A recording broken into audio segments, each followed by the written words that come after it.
Alors, peut-être vous me suivez depuis un certain temps et vous avez remarqué que je me sers de mon quotidien pour alimenter ces vidéos et mes réflexions parce que c'est incroyable comme c'est tous les jours dans mon quotidien que j'ai des prises de conscience et que j'avance et puis que je peux vraiment partager parce que nous sommes tous soumis aux mêmes choses finalement. Et là, c'est plutôt un grand éclat de rire parce que j'ai été sollicitée pour un annuaire de médecine douce. Donc je réponds mon nom en me disant bah, pourquoi pas, sans courir derrière, mais en même temps pourquoi pas être dans ces annuaires-là. Et puis j'ai coché une case, je ne sais plus ce que c'est. Bref, j'ai une réponse très rapidement qui me dit mais je ne sais pas si je vais pouvoir vous prendre parce que vous ne répondez à aucun critère, il faut avoir plus de 6 mois de pratique, et puis rentrer dans un critère, il y avait naturopathie, ostéopathie, hypnose, sophrologie, yoga, et, et là j'ai rigolé, et d'ailleurs j'ai répondu en disant je suis sage-femme défroquée et depuis 30 ans je prenais la médecine naturelle en ce qui concerne l'environnement de la naissance. Je suis sophrologue depuis 30 ans, je suis professeur de yoga depuis 25 ans, je suis formée en naturopathie, j'ai fait des formations en acupuncture, j'ai fait des formations en homéopathie qui m'ont beaucoup servi, acupuncture et homéopathie dans mon métier de sage-femme. J'ai fait je suis formée en médecine ancestrale et chamanique. Finalement, ce que je suis, c'est nourri de 35 ans de formation dans des processus, thérapie brève, ben oui, c'est ce que je porte, à plein de processus. Et vous, qu'est-ce qu'il en est? Moi, toutes les personnes qui proposent des soins que je connais sont des personnes qui sont inclassables en fait parce que peut-être ils ont commencé par la médecine ayurvédique et puis ça a ouvert des champs tellement immenses qu'ils ont plein de cordes à leur arc. Euh, que ce soit les acupuncteurs, que ce soit, il y a beaucoup, beaucoup, beaucoup de gens qui en fait se nourrissent de leur expérience dans tous les recoins de leur être et de leur vie pour faire des accompagnements. Et en réfléchissant un petit peu plus loin, eh bien, finalement, cette proposition, c'était encore nous mettre dans une case.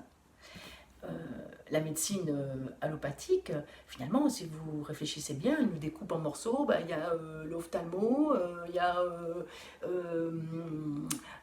stomato, il y a les gens qui s'occupent des oreilles, il y a la gorge, il y a les poumons, il y a le cœur, il y a les épaules. Rien que sur cette partie-là de mon corps, déjà, il y a plein de spécialités différentes en médecine et qui ne font pas les ponts, alors qu'on peut très bien avoir une crise cardiaque pour une raison qui n'a rien à voir avec le cœur directement, par exemple. Donc dans les processus qu'un thérapeute peut accompagner, euh, est-ce qu'il y a une seule médecine qui va être requise? Parfois oui, bien sûr, mais assez souvent, c'est en reliant des tas de choses entre elles que le processus de guérison peut se faire. Alors, qu'en pensez-vous? Est-ce que vous vous sentez dans une case précise, déterminée, ou bien est-ce que vous seriez plutôt du registre, j'allais penser à ce film merveilleux Multipass, le cinquième élément.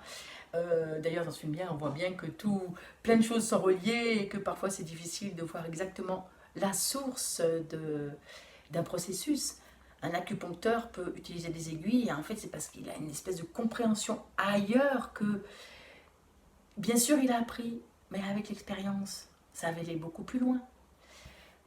Pour tous les processus d'accompagnement à la guérison, aux transformations, il y a souvent une technique un peu source, et puis il y a tout ce qui se développe en perception, à force d'accompagner les personnes, à force d'entendre des histoires, à force de se former, parce que bien sûr, la plupart des personnes qui sont dans ces accompagnements-là euh, euh, vont se former énormément, ils passent leur temps en stage. Nous passons beaucoup, beaucoup de temps en stage, en formation, en compréhension, en réflexion.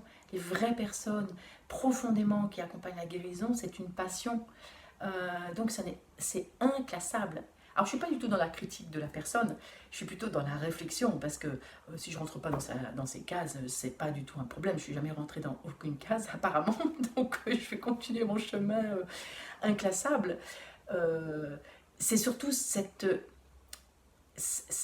processus, j'en parle souvent,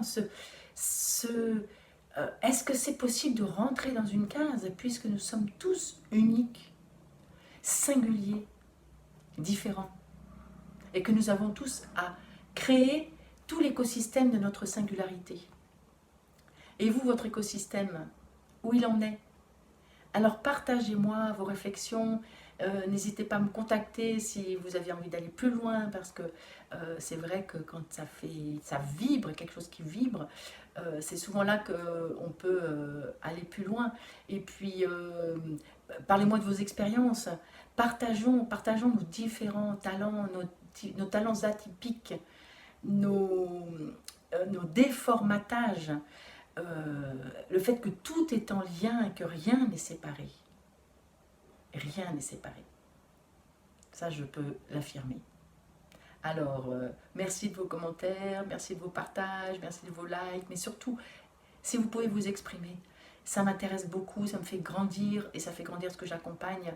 Ça fait grandir qu'en guérissant notre intime, nous guérissons le monde. Là, c'est mon slogan du moment, parce que je l'ai ramené de voyage et il se déploie, il est tellement fort, surtout en voyant l'Amazonie qui brûle et en voyant tous ces drames dans le monde.